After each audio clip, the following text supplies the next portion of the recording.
Happy 4th of July 250th anniversary. I got to read to you the U.S. Constitution. We, the people of the United States, in order to form a more perfect union, establish justice, ensure domestic tranquility, provide for the common defense, provide for the general welfare, and secure the blessings of liberty to ourselves and our posterity, do ordain and establish this Constitution for the United States of America. Okay, the red, white, and blue, the stars and stripes forever. So, anyway, several of my fourth grade grandfathers were in the American Revolution, and I got to show you some of their approved certificates from the Sons of the American Revolution. And I got to show you a completed Kellogg's 3D baseball card set. So let's go inside and let's take a look-see. Okay, we're back indoors, and I hope everybody enjoyed my preamble. So you're looking at a 1974 Kellogg's Bob Gibson. I worked on the set, and I got a complete set I'm going to be showing you. And if you stick around long enough, I'll show you some of my ancestors' certificates who fought in the American Revolution and some information, just some short stuff you may or may not be interested in. But anyway, first one is the Bob Gibson Kellogg's. If I'm not mistaken, there's 54 cards in this set, and there's 3 error cards: Ron Santo, Wilbur Wood, and Buddy Bell. I do not have the error cards yet. So there's Rick Monday, who saved the American flag from being burned at Dodger Stadium. Next one is Joe Coleman. I had a hard time finding a Joe Coleman card in excellent condition, but I finally found them. Next one, a spark plug for the three-peat Oakland A's and other playoff runs. Burt Campaneris doesn't get enough credit. Here we go. Picker Jim, Carlton Fisk, Hall of Famer. There's about 16 or 17 Hall of Famers in this set, and then one with an asterisk, P. Rose. Jim Palmer. I saw him pitch in 1975 to beat the Yankees. Ron Santo, error card. On the back right here, see it says White Sox. The error card shows Cubs. I had a real hard time finding this card. Greg Luzinski, in excellent condition. The Bull. Next one, Noah Ryan. It's got some cracks. I might update that one of these days. Just going to show you the backside, even though you did see the other one. That's what the backside looks like. So I got a completed 74 set here. Buddy Bell. This is the correct version. It's error. On the back, it's the runs right here. It's incorrect. And that one's the correct version. So I got to take down these cards. Here we go. Bob Watson, later played for the Yankees. He also was in the Bad News Bears when the Bad News Bears played at the Astrodome. Bill Singer.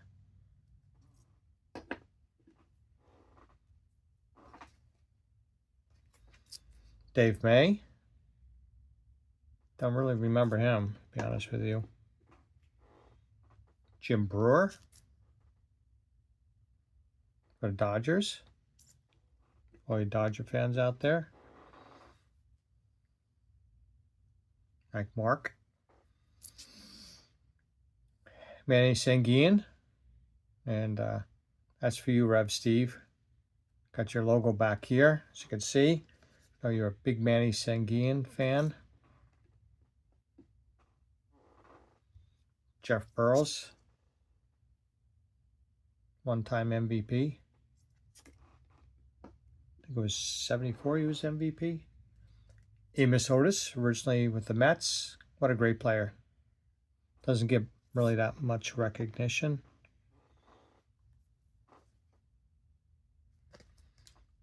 James Goodson or Ed Goodson. Nate Colbert, and I think he still holds the record for most home runs in a doubleheader with 5. Power hitter. Doesn't get much credit or recognition. Forgot to get the card out, but the blank one. Reggie Jackson, 3D. Ted Simmons.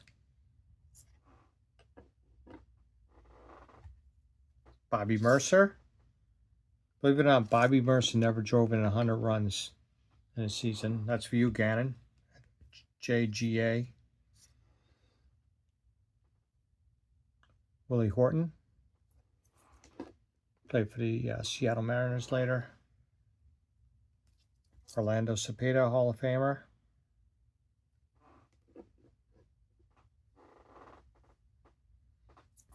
Ron Hunt.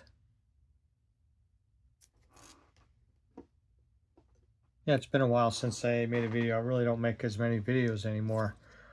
I have another video I want to make on some additions and some nice gifts my wife got for me for my birthday and wedding anniversary. I'll show it to you sometime in the future.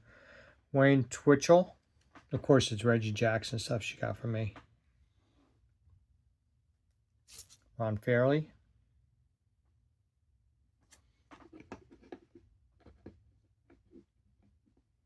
Here we go.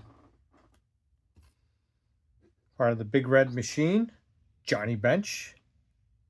Rob and Shannon.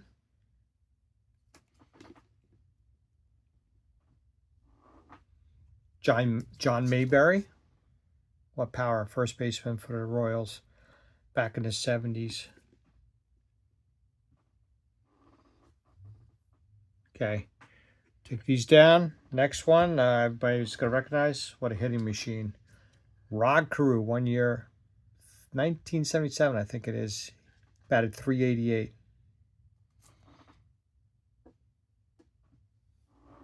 Ken Holtzman threw 2 no-hitters, one with the Cubs and one with the Oakland A's.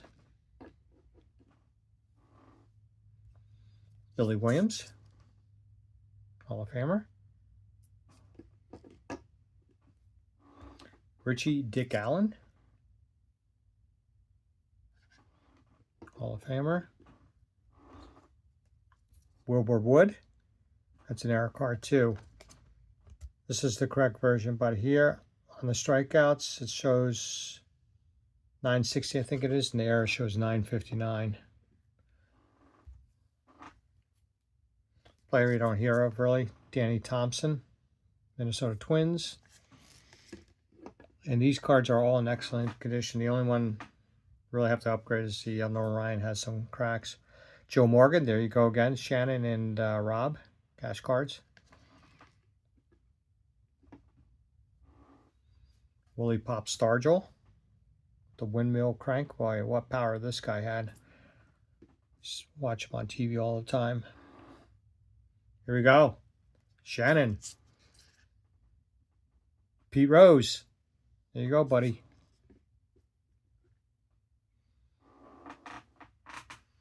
Gotta take these guys down. Bobby Bonds. Saw him play in 1975 for the Yankees at Shea Stadium. Chris Spire. Saw him when he was a manager for the Tucson Sign Wideners when I had some business to do back in the day. Sparky Lyle, Spacky, he played for the Red Sox. Seen him a few times, got his autograph. He used to be the manager for the Somerset Patriots. Cookie Rojas hit 3 home runs one time at Fenway Park, shortest player, MLB at the time. Tommy Davis played for the Seattle Pilots and the Brewers. Jim Catfish Hunter. I saw him pitch in 1976 at Yankee Stadium. No decision.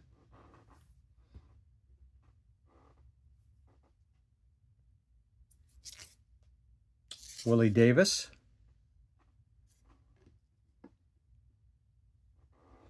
Hall of Famer Burt Blyleven.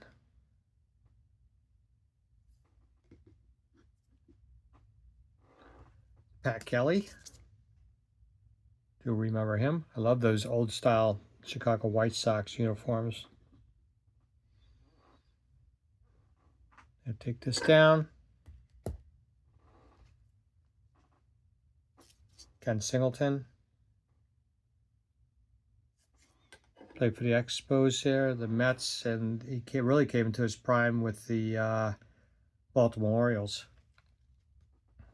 Manny Mota. One of the top leaders all time for pinch hits. I'll splice in a little later the Reggie Jackson card. Forgot to take him out of my Reggie collection.